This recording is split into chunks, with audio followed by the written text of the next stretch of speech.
কখনো গরিবের মা বৃদ্ধ আশ্রমে যায় না, কারণ গরিব মানুষ মাকে খুব ভালোবাসতে জানে, আর ওরা আল্লাহকে খুব ভয় পায়।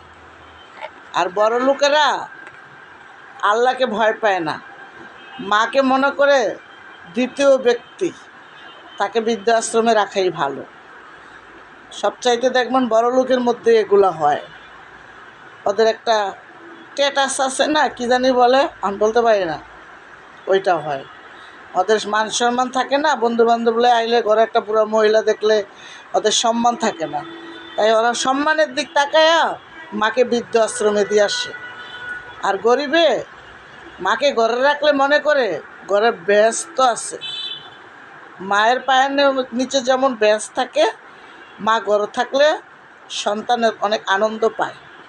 তাই যত কষ্ট হোক গরিব ওই সন্তানটা মাকে বাঁচার রাখার ব্যবস্থা করে এবং সন্তানে মার জন্য অনেক সেবা যত্ন করে।